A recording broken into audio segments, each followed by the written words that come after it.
Olá, boa noite.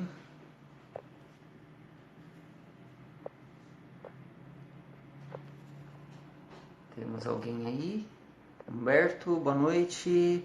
Larissa, Leandro. Boa noite, gente. Fico feliz de estar vendo vocês por aqui. O pessoal está aí entrando. Diogo, bastante gente aí. Obrigado pela presença de vocês. Vamos para mais uma live, a segunda nossa aqui já, né? Estamos aproveitando esse período de quarentena, estamos em casa e eu decidi aproveitar esse tempo para trazer um pouquinho de conteúdo, trazer um pouquinho do que eu gostaria de estar trabalhando presencialmente, infelizmente não posso, mas que bom que temos recursos como, por exemplo, o Instagram, para a gente poder trazer conteúdos aqui, para a gente discutir, passar um tempo, bater um papo gostoso, né? E legal que vocês estão por aqui e vamos trabalhar um pouquinho, né? Acredito que todos viram, né, o tema que eu coloquei para essa live de hoje. O tema eu comecei com uma provocação em relação à origem da palavra cálculo, né? A palavra cálculo, ela vem do latim calculus, né? Que significa pedrinha. E a provocação que eu fiz foi justamente essa: olha, por que uma palavra que significa na sua origem pedrinha, né, pedregulho, vai depois representar, ter um significado tão amplo, tão profundo dentro da matemática, né? É uma coisa, a princípio, um tanto sem sentido, né? Assim, porque uma palavra que significa pedrinha, de repente a gente usa para representar toda uma área dentro da matemática né, qual a razão disso. Então é um pouco sobre isso que eu gostaria de trazer aqui para vocês. Mas eu queria, na verdade, começar. Na semana passada eu cheguei a falar um pouquinho sobre a questão de que na matemática, quando a gente aprende ali no ensino básico, a gente recebe os conteúdos matemáticos de maneira extremamente mecânica, pautada em regras, que muitas vezes não tem muito sentido. Eu queria ilustrar aqui para vocês, né? Eu não sei se está dando para ver bem, até se vocês puderem me dar um retorno aqui, se está dando para ver. Vocês conseguem enxergar aqui nesse quadro? Está dando para ver aqui? A gente até ficou em dúvida se a imagem fica invertida ou não. Se ficar invertida, a gente vai ter que exercitar aí, né, o nosso cérebro para enxergar aqui ao contrário. Está invertido, né? Mas dá para entender o que está escrito? Né? Dá para entender? O que eu escrevi aqui foi 42 em cima menos 19. Vocês conseguem enxergar isso aí? Né? Dá para enxergar. Beleza. Então, isso aqui foi uma coisa que lá no começo do ensino fundamental, todos nós aprendemos como é que resolve esse tipo de conta. Né? A gente aprendeu lá. Em algum momento da nossa vida, a gente se deparou com uma aula em que a professora, o professor ensinou isso daqui pra gente. E provavelmente esse momento foi algo mais ou menos assim. Olha, turma, agora a gente vai aprender como faz para subtrair. Então vamos aprender como faz para subtrair. Então, por exemplo, queremos subtrair, fazer a conta 42 menos 19. Como é que você faz? É muito simples, você faz assim, ó. Você começa por aqui, daqui para lá, tá bom? Então, 2, você vai fazer 2 menos 9, certo? Bom, 2 menos 9 não dá, né? Então, o que você faz? Você empresta, desse 4 que está aqui, você empresta 1, então vai sobrar 3. E aí você emprestou, vai vir 1 para cá. Agora, ao invés de 2, você tem 12, tá bom? Estão entendendo? Agora você vai fazer 12 menos 9, que dá 3. Agora o 3 que ficou lá, que era 4, e você emprestou 1, ficou 3. Você vai fazer 3 menos 1, 2. Portanto, o resultado, 42 menos 19, dá 23. Entenderam? Não entenderam? Então vamos repetir. 2 não dá para tirar 9, eu empresto 1 do 4, fica 3 lá, e aqui vai ficar 12. Agora faço 12 menos 9, 3. Depois faço 3 menos 1, 2. Agora acredito que vocês entenderam. E aí, depois dessa aula, a gente saiu de lá com uma lista de 350 exercícios, 350 vezes que a gente ia repetir esse algoritmo. E no começo, simplesmente, não sei o que está acontecendo, mas depois da terceira, quarta, 10ª, 20ª, a gente começa a pegar o jeito do negócio, do tal do negócio, empresta daqui, põe lá, faz isso e não sei o quê, até que de repente a gente assimila essa regra. E eu tenho certeza que todos vocês que estão me vendo aqui agora, me ver fazendo isso daqui não é estranho. Vocês conhecem essa regra aqui, vocês conhecem esse algoritmo para fazer uma subtração. O problema é o que de intuitivo existe nessa regra. Então, me permitam dizer que absolutamente nada há de intuitivo aqui. A única coisa que a gente vê aqui é uma regra que não tem significado algum, não carrega sentido nenhum, não há qualquer intuição envolvida nisso, mas a regra é essa. A regra é essa, meu papel enquanto estudante é assimilar a regra, entender a técnica e aplicá-la. E depois de uma dúzia de vezes aplicando a mesma regra, a gente acaba ficando bom em aplicar aquela regra. Mas entendam que isso de maneira nenhuma significa que nós entendemos o conceito de subtração aqui no caso. Estou usando isso como um exemplo, mas eu poderia ter pego qualquer outro tópico ou conteúdo da matemática elementar que a mesma coisa se aplica. A gente olha para isso e, bom, beleza, a regra é essa, a gente aprendeu como aplica, a gente aplica, mas o que há de intuitivo? Parece até que essa regra nasceu pronta. Alguém em algum momento inventou essa regra e beleza, a partir de agora vocês têm que estudar isso aí. Mas não há nada, assim, não existe nada de real nisso. É simplesmente algo da matemática, do mundo da matemática, que nada tem que ver com a minha vida. Não é à toa que a gente ouve direto alunos do ensino básico perguntando para os professores, mas professor, onde eu vou usar isso na vida? Porque é algo totalmente desconectado da realidade dele. Enfim, acho que deu para ficar claro o meu ponto aqui. Quer dizer, a matemática, da forma como nós a percebemos ou a recebemos, ela é assim, ela é mecanicista, ela é composta de regras que na maioria das vezes não tem significado, não apelam para um senso crítico, um senso de intuição, um senso de contextualização, nada disso. É simplesmente uma regra que você vai e aplica, e aí quando você é avaliado para saber se você assimilou a regra ou não. A maioria das pessoas não assimila, mas alguns assimilam e entendem e aprendi a manipular bem essas regrinhas matemáticas e é isso que a gente usa para ter de base para dizer, olha, eu sou bom em matemática, porque eu consegui assimilar bem a regrinha e aplicar bem a regrinha.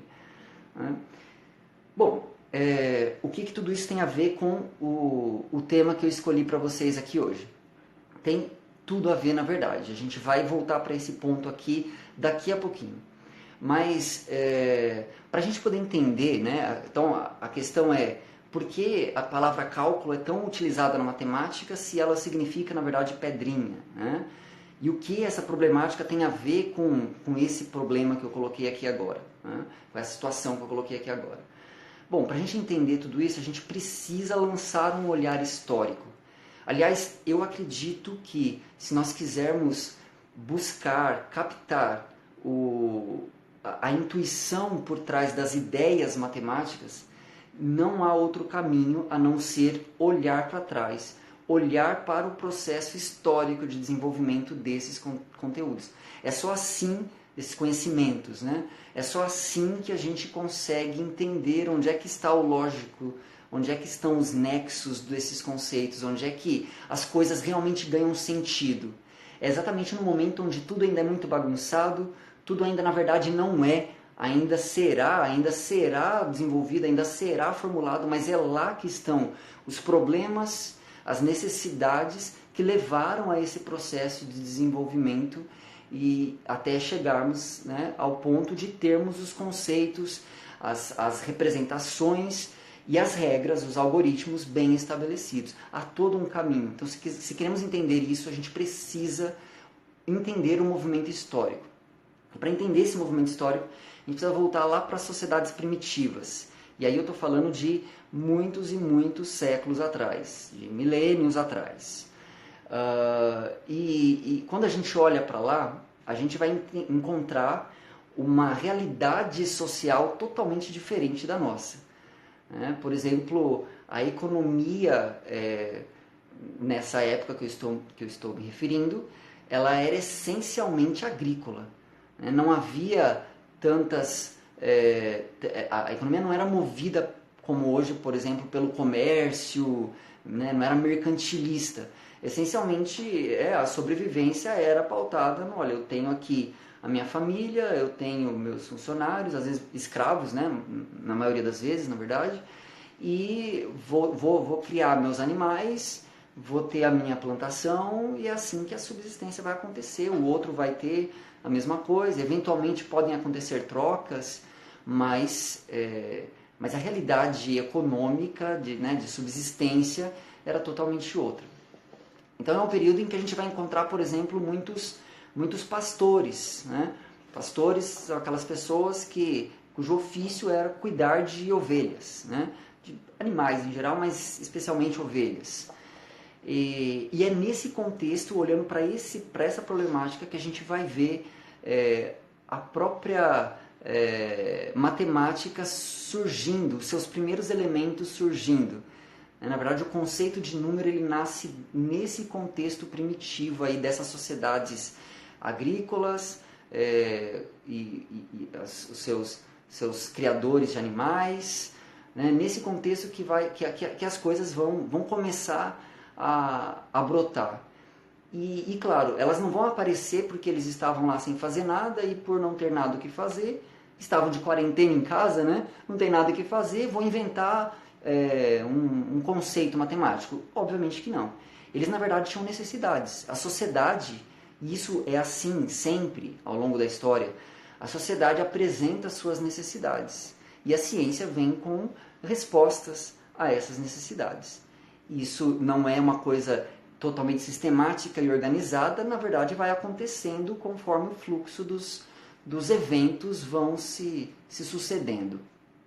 Bom, e qual era a problemática no fim das contas? Então vamos colocar aqui a figura do pastor e as suas ovelhinhas que ele tem a responsabilidade de cuidar. Então ele precisa cuidar daquelas ovelhas que estão ali em uma certa quantidade. E a gente precisa entender que, na verdade, essa quantidade aí é algo que, embora seja algo assim intuitivo à mente humana, ela ainda não estava formalizado. O conceito de número em si, ele ainda não estava bem desenvolvido nesse momento. Então, existe o senso intuitivo de que há uma quantidade associada a esse grupo de ovelhas. E é justamente com essa quantidade que o pastor ali está preocupado. Ele precisa, de alguma forma, ter um controle dessa quantidade. E como é que ele pode fazer isso? Como é que ele... que tipo de mecanismos ele pode fazer para, por exemplo, no dia seguinte, ele ter certeza que a quantidade de ovelhas que ele terá é a mesma que ele tem hoje? Essa era a problemática, ou seja, é uma necessidade de contagem. Eu preciso saber contar. E como é que eu faço isso? Como é que eu faço para contar? E eles tiveram uma ideia brilhante, genial. A ideia que eles tiveram vamos fazer o que hoje a gente chamaria de correspondência bionívoca, ou correspondência 1 a 1. O que é isso? Né? O que é correspondência bionívoca? Bom, correspondência bionívoca é, eu vou pegar o meu grupo aqui de ovelhas e vou associar a outro objeto, e de preferência que seja um objeto pequeno, que não seja, né, grande, que seja pequenininho, que eu possa manusear facilmente e que sejam facilmente encontrados por aí, que eu possa encontrar aí em qualquer lugar. Então a pergunta deles era, tá, que objeto eu posso utilizar que é pequenininho e que eu encontro em qualquer lugar? Claro, a pedrinha. Né? Pedrinha tem um monte por aí, é só ir ali fora que eu acho um monte de pedrinhas. E eles tiveram essa sacada. Bom, então eu vou fazer o seguinte, eu vou pegar um saquinho de pedrinhas e vou fazer de tal forma que cada uma dessas pedrinhas estará associada a uma das minhas ovelhas. Então, aqui no meu saquinho de pedrinhas, existe algo de comum com a minha coleção de ovelhas, o meu grupo de ovelhas. E essa característica em comum é justamente, precisamente, a quantidade. Porque ele fazia associação 1 a 1. E aí no dia seguinte ele ia fazer, bota as ovelhinhas ali para passarem por um certo local e ele vai associando. Passou uma ovelha, ele associa uma pedrinha. Passou outra ovelha, outra pedrinha. Passou outra ovelha e assim por diante. Cada ovelha que vai passando vai associando uma pedrinha. Terminou as ovelhas, acabou o saquinho de pedrinhas? Legal, nada mudou, as ovelhas estão todas aqui. Ah, passou todas as ovelhas, sobrou pedra, opa, está faltando ovelha. Né? E dessa forma, eles começaram assim, a desenvolver essa percepção de que existe uma entidade abstrata que está relacionada a quantidades, a esse processo de contar, de medir quantidades.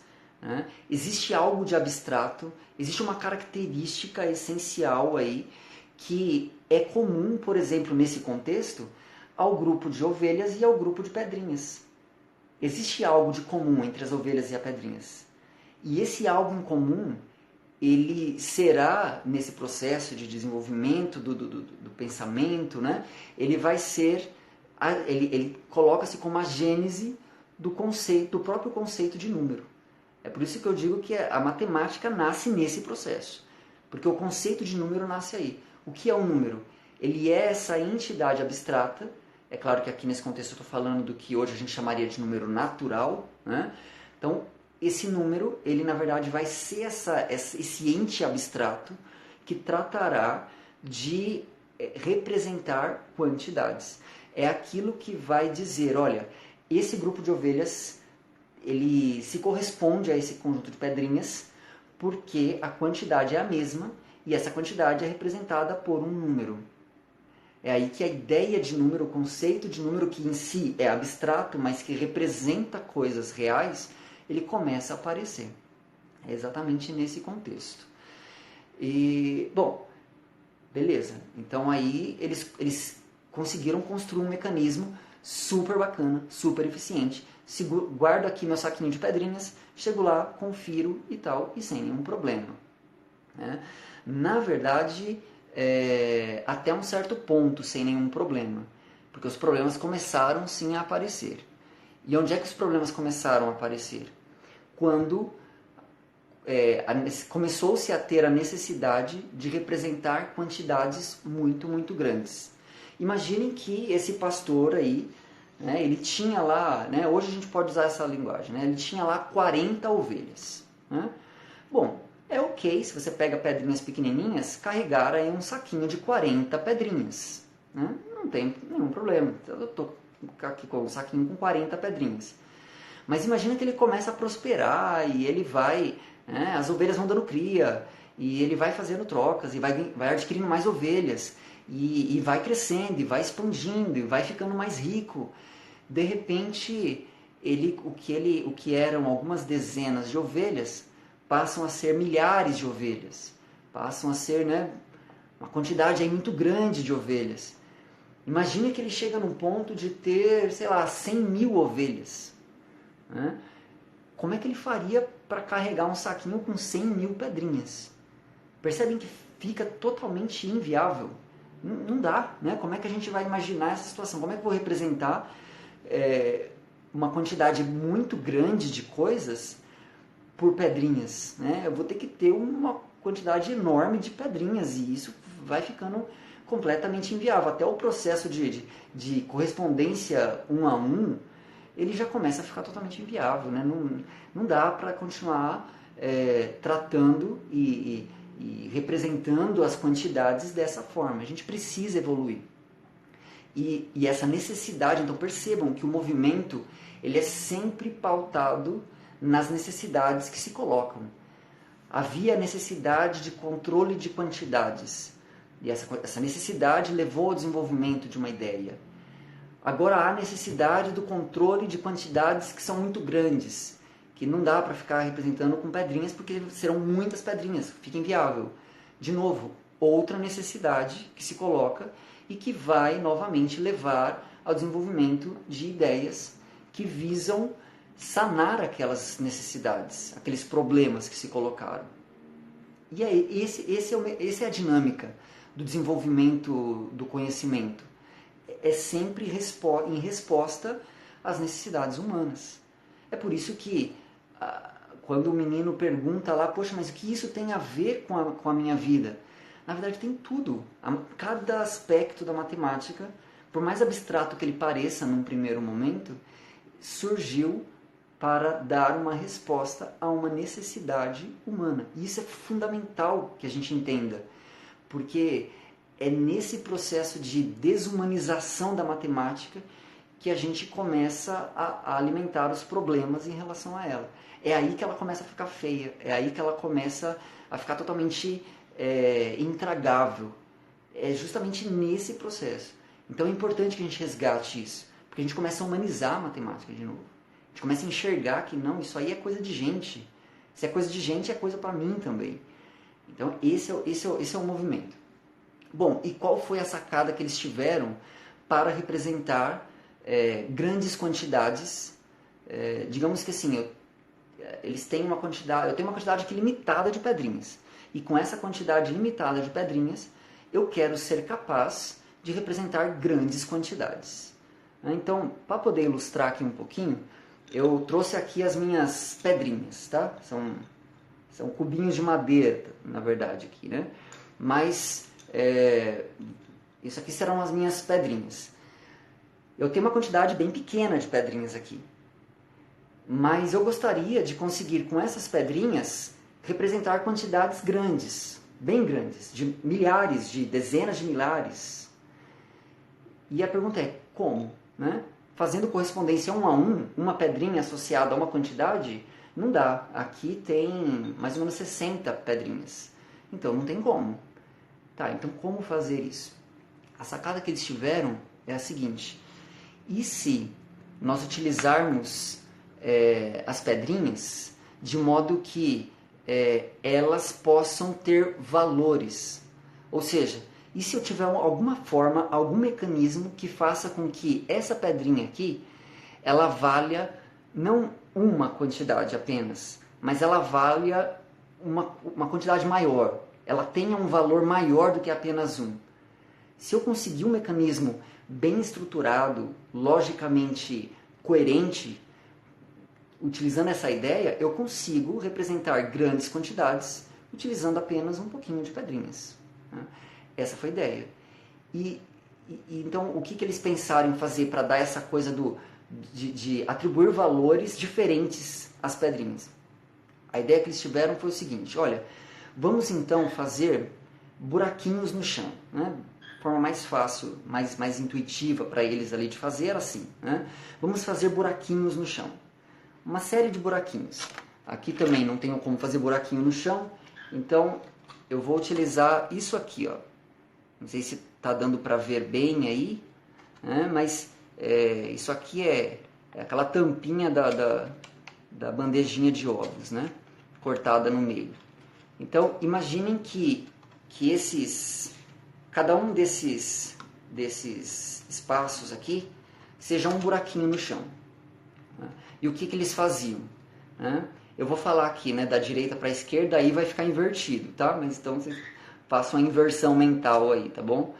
Eles representavam, então, da direita para a esquerda, né? Se eu fizer assim, acho que vai ficar certo aí para vocês, né? Eles representavam assim: todas as pedrinhas que eu colocar nesse primeiro buraco, todas que eu colocar aqui, elas valerão uma quantidade mesmo. Então, por exemplo, se eu coloquei uma pedrinha aqui, ela vale 1. Se eu coloquei duas, ela vale 2. Né? Agora, nessa segunda, cada pedrinha que eu colocar aqui, ela não vai valer apenas 1. Ela vai valer uma quantidade. E essa quantidade ela precisa ser fixa. Eu não posso mexer nessa quantidade aqui. A quantidade, o valor que cada pedrinha aqui vai representar. Eu não posso mexer nisso, porque senão o método ele se perde. E aí eles precisam escolher, tá? Quanto valerá? Então se eu pego uma pedrinha e coloco aqui dentro, quanto valerá essa pedrinha aqui? E aí a escolha que eles fizeram, e é a escolha que nós fazemos até hoje, essa pedrinha na segunda casa, no segundo buraco, valerá 10. Né? Por que eles escolheram 10? Eles poderiam ter escolhido, gente, qualquer outro número. Eles poderiam ter escolhido, ó, essa pedrinha aqui vai valer, sei lá, 15, 25. Poderia ser qualquer coisa. 2, 5, né? Mas eles escolheram 10, né? Embora não seja algo muito assim claro do porquê da escolha do 10, há um forte indício do porquê dessa escolha. Temos exatamente 10 dedos nas mãos. Então, seria natural que na hora de fazer essas contagens e esses agrupamentos, que os grupinhos fossem formados por 10 quantidades. Né? Porque é natural contarmos de 10 em 10 porque temos 10 dedos nas nossas mãos e a gente conta usando os dedos. Né? Então, essa foi a escolha feita. Então, aqui, por exemplo, percebam, eu estou usando 2 pedrinhas aqui nessa casa e uma aqui. Então, no total, eu usei apenas 3 pedrinhas. Mas, segundo essa lógica deles, essas 2 pedrinhas, cada uma vale 1, mas essa daqui vale 10. Portanto, essas 3 pedrinhas estão representando uma quantidade de... Uma vale 10, as outras 2 valem 2. Portanto, 10 mais 2, 12. Perceberam que com 3 pedrinhas eu consegui representar aqui 12 ovelhas? Né? E essa lógica se mantém. Se eu colocar mais uma pedrinha aqui, então eu tenho 2 pedrinhas na segunda casa. Essas 2 pedrinhas, cada uma vale 10. Portanto, aqui eu tenho 20 quantidades aqui representadas. Né? 20 unidades. Aqui eu tenho 2, portanto eu tenho 22 unidades representadas aqui, com apenas 4. Né? Mas a gente pode continuar caminhando nas casas aqui. Né?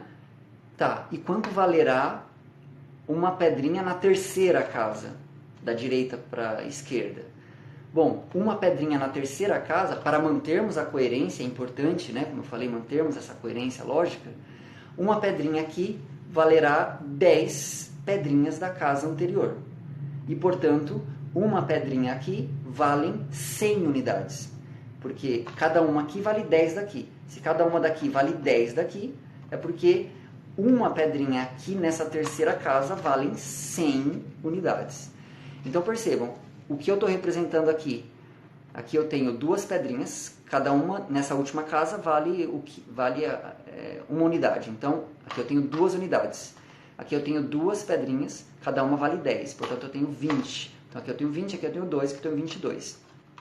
Aqui eu tenho uma que vale 10 da anterior, que vale 10 da anterior, portanto uma aqui vale 100.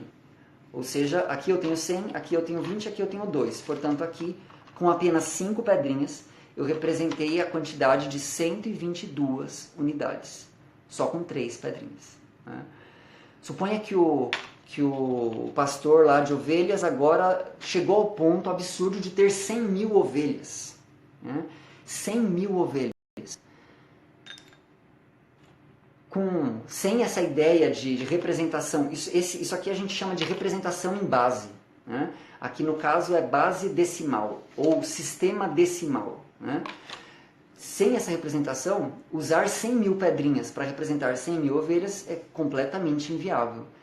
Entretanto, se eu quiser representar usando essa lógica aqui, a quantidade de 100 mil ovelhas, fica muito fácil, né? Por quê? Porque, bom, 100 mil ovelhas significa que na primeira casa, na casa das unidades, né, as pedrinhas que valem 1, não tem nada, tem 0. Né? Aqui na segunda casa, as pedrinhas que valem 10 também não tem nada. Na terceira também não tem nada. Na quarta também nada. Na quinta nada. Na sexta vai ter uma. Né? Lembra que a lógica se mantém. Então, aqui vale 10 da daqui, que valem 10 da daqui, que valem 10 aqui, que valem 10 aqui, que valem 10 daqui. Portanto, uma pedrinha nessa sexta casa aqui, essa pedrinha sozinha, apenas pelo valor da posição que ela ocupa, isso aqui já representa a quantidade de 100 mil, com uma única pedrinha. Na verdade, com 54 pedrinhas, a gente consegue representar qualquer quantidade de 0 até 100 mil.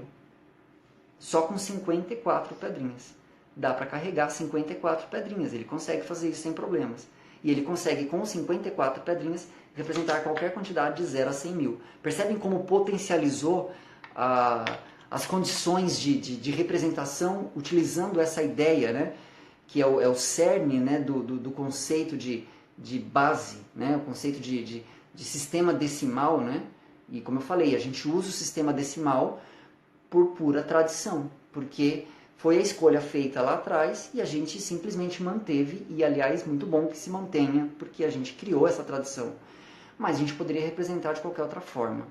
Aliás, é até legal brincar com isso, assim, e se a base fosse 5, né, como seria? E a gente vê coisas interessantes, né? Hoje, por exemplo, é super popular a base 2, né, que é o código binário, e que é muito utilizado, né? Toda a linguagem de programação dos computadores é baseada no sistema binário, né? Bom, é isso aí. Agora, essa ideia, essa sacada de representação em termos de base, né, da base decimal, ela é útil não só para essa coisa da representação, mas também para outros fenômenos que vão começar a aparecer, outras necessidades que vão se propor, que vão ter uma resposta muito bacana a partir desse tipo de representação, que é a seguinte: suponha que lá o pastor lá das ovelhas, ele tinha 37 ovelhas, né? Suponha que ele tinha 37 ovelhas. E, de repente, ele, por uma troca que ele fez, ele adquiriu mais 25 ovelhas. Então, ele vai agregar agora. Ele tinha 37 e ele vai agregar a essas 37 mais 25 ovelhas. E aí a pergunta é, como que eu posso agora saber qual é a quantidade final que eu vou obter quando eu agregar as 25 ovelhas que eu adquiri com as 37 que eu já tinha? Né? Essa coisa de agregar, né, de agregar valores, é o que na matemática a gente vai conceituar com a operação de soma, de adição. Né? É somar. Né? Então a pergunta se responde se eu aprender como é que eu somo 37 com 25. E eu queria fazer rapidinho com vocês, né, porque a ideia dele está aqui. Né? Então, por exemplo, quando a gente fala de 37, o que eles vão pensar é 37, então na primeira casa eu vou ter uma pedrinha, 2, 3, 4, 5, 6 e 7. 7 pedrinhas na primeira casa. E na segunda casa eu vou ter 1, 2, 3 pedrinhas. Então 3 na segunda casa, 7 na primeira, uma quantidade de 37 representada aqui. Outra quantidade, isso aqui é o que ele tinha 37. Só que agora ele adquiriu mais 25. Então na primeira casa aqui ele vai ter uma caiu aqui, 1, 2, 3, 4, 5. E na segunda casa ele vai ter 1, 2. Né? Cada uma aqui vale 10, portanto 20. Cada uma aqui vale 1, então 5, portanto 25. A pergunta é, como é que eu agrego as 37 que eu tinha com as 25 que eu adquiri? Ora, com esse tipo de representação é super intuitivo. É só eu juntar mesmo. O que eu estou aqui representando em dois conjuntos de buraquinhos, eu vou colocar tudo em um só. Né? Só que, claro, eu tenho que tomar o cuidado que eu não posso somar pedras que estão em uma posição com pedras que estão em outra posição. Eu posso, com certeza, somar as pedras que estão na primeira posição. E também posso somar as que estão na segunda posição, mas eu não posso misturar. Então, beleza, eu vou pegar as 5 que estavam lá no outro conjunto de buraquinhos e vou colocar junto com as 7 que eu já tinha aqui. E no segundo buraco, as 2 que eu tinha lá, eu vou trazer e colocar junto com as 3 que eu já tinha aqui. Pronto, está tudo aqui. Só tem um pequeno probleminha. O problema aqui nesse sistema de representação, quando a gente chega na quantidade de 10, que é a base que a gente escolheu, 10 aqui, lembrem, uma aqui vale 10 daqui. Portanto, eu não deixo passar de 10 aqui. Eu deixo até 9. Se chegou a 10, eu tiro essas 10 daqui e troco por uma que vai ocupar a casa seguinte. Né? É assim que eu faço a quantidade aqui ficar sempre no máximo 9. Né? Porque se deu 10, eu tiro as 10 e coloco uma na casa seguinte. E aqui agora, quando eu juntei as 7 que já tinha com as 5 que entraram, ficou mais do que 10. Então o que eu vou fazer? Eu vou pegar as 10 que completaram aqui, então vou tirar 1, 2, 3, 4, 5, 6, 7, 8, 9, 10. E tirei as 10 daqui, mas elas não vão sumir. Elas viram uma na casa seguinte. Né? Porque essa uma que eu coloquei aqui representa as 10 que eu tirei daqui. Quando eu tirei 10 daqui, agora sobraram apenas 2. Né? E aqui, quando eu agreguei as 3 que já tinham, com as 2 que vieram depois, com essa uma que veio da casa anterior, agora a gente tem 1, 2, 3, 4, 5, 6. Ou seja, as 37 ovelhas que eu já tinha, mais as 25 que eu adquiri, vão totalizar 62 ovelhas. Né? Agora, se a gente fosse fazer a conta lá segundo o algoritmo que a gente aprendeu, percebam como, aliás, o próprio algoritmo, a partir dessa ideia, ele já fica mais claro e mais intuitivo. Porque o algoritmo ele diz o seguinte,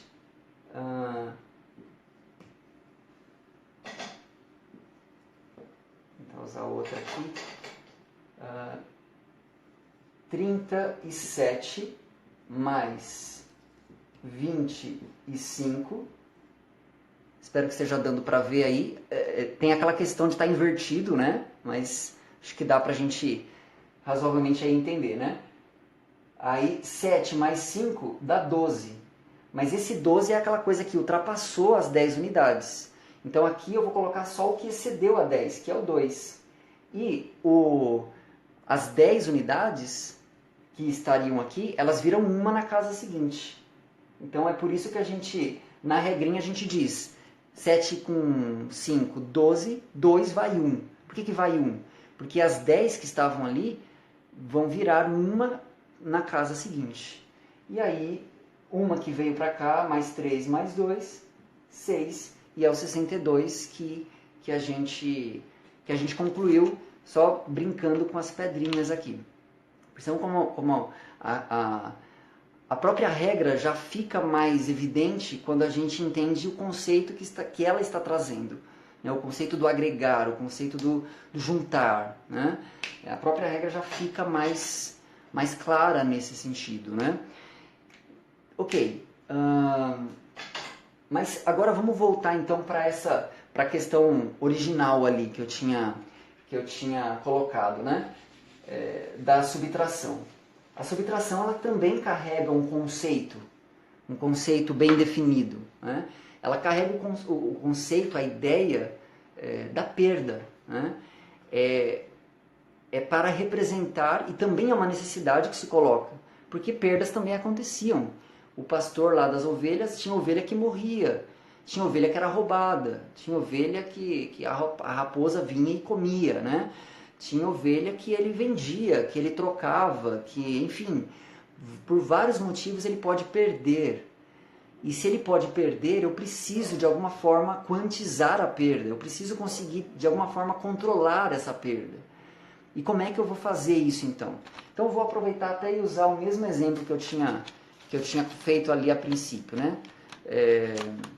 Suponha que a gente tenha então 42. Então, suponha que ele tenha 42 ovelhas. Então aqui eu tenho 2 pedrinhas na primeira casa e 4 pedrinhas na segunda casa.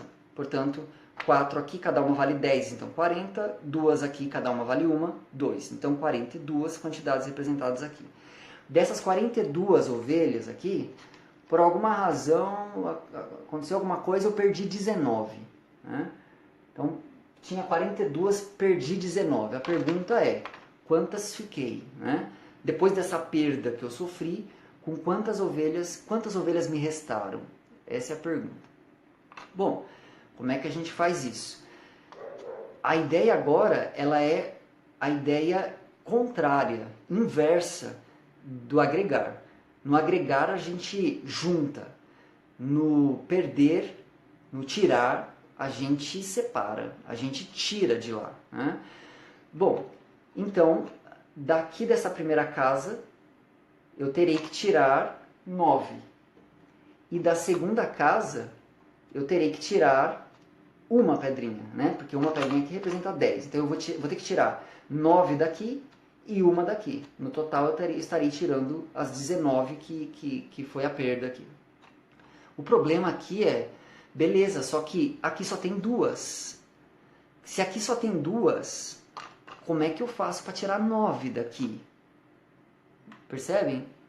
Fica difícil, né? Como é que eu tiro 9 se só tem 2? Tirei 2 e não tem mais aqui para tirar. Né? Então, o que fazer?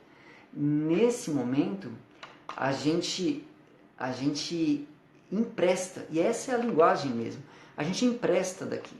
Porque lembrem, cada uma aqui vale 10. Então, eu posso, nesse processo de cálculo, né?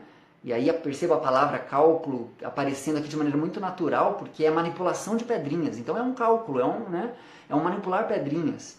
Então nesse processo de cálculo é útil que eu pegue uma pedrinha emprestado dessa segunda casa e troque. Lembre, essa pedrinha vale 10 aqui. Então eu vou trocar essa pedrinha aqui, tirei daqui uma pedrinha e vou colocar 10 aqui na outra. Então eu vou fazer isso, vou colocar 1, 2, 3, 4, 5, 6, 7, 8, 9, 10. Já tinha 2 aqui, né? Aqui, caiu uma, vou substituir. Já tinha 2 aqui, e aí eu coloquei mais 10. Então ficou 12 aqui. Aqui tinha 4, só que eu emprestei uma daqui para cá, então ficou só 3. Então, o que está representado aqui é a mesma coisa, é o mesmo número. A única coisa que eu fiz foi emprestar uma daqui, trocar, né? Uma daqui por 10 aqui. Porque eu sei que uma aqui vale 10 daqui. Agora, eu tenho 12 aqui. E de 12, eu consigo tirar 9. Legal. Se eu consigo tirar 9, então eu vou tirar 9 daqui. Né? Então eu tiro 9, 2, 3, 4, 5, 6, 7, 8, 9. Tirei. Então eu já tirei 9 daqui. Né? Só que lembrem que a gente não queria tirar só 9, a gente queria tirar 19. A gente queria tirar 19. Se eu quero tirar 19, então eu já tirei 9. Falta tirar 10. Mas o 10 eu não tiro daqui. O 10 eu tiro uma daqui. Então eu vou tirar uma daqui. Tirei. Ou seja, Das 37 que eu, desculpa, das 42 que eu tinha aqui antes, eu acabei de tirar 19. 9 eu tirei daqui, depois de emprestar uma daqui e trocar por 10 aqui, e tirei uma daqui, certo? Totalizando então as 19. O que sobrou? Sobrou 2 pedrinhas na segunda casa, portanto valendo 20, e 3 na primeira casa, que valem 3 mesmo, ou seja, sobrou 23. Aqui a gente começa a enxergar um pouquinho melhor o porquê desse negócio aqui, dessa regra. Por que empresta? Por que, né? Porque aqui é aquele problema, eu só posso tirar unidades de unidades. Só que eu tenho 9 unidades que eu quero tirar de um lugar que só tem 2 unidades. Então o que eu faço? Eu troco uma dezena daqui por 10 unidades. Então vai ficar, ao invés de 2 unidades, vão ficar 12 unidades quando eu fizer isso. E aí, ao invés de 4 dezenas, vão ficar apenas 3 dezenas, porque eu tirei uma de lá. Eu emprestei de lá para poder ficar mais do que 10 aqui. E aí eu consegui, dessas 12 quantidades, dessas 12 unidades, tirar as 9 que eu preciso. Aí tirei, deu 3. Lá agora só tinha ficado as 3, depois que eu emprestei. E tiro a uma dezena aqui de baixo, cheguei lá no 23. Isso é um exemplo assim bem simples para a gente ver como, aliás, até gostaria de receber o feedback de vocês. Olhar por esse aspecto, assim, a partir dessa ideia, né, desse conceito da representação das pedrinhas e olhar para o conceito de soma, como essa coisa do agregar e da diferença no contexto da perda, traz, só de ter esse olhar, já traz uma visão diferente da regra? Ou continua a mesma coisa? Aproveitar para tomar uma água enquanto vocês me respondem.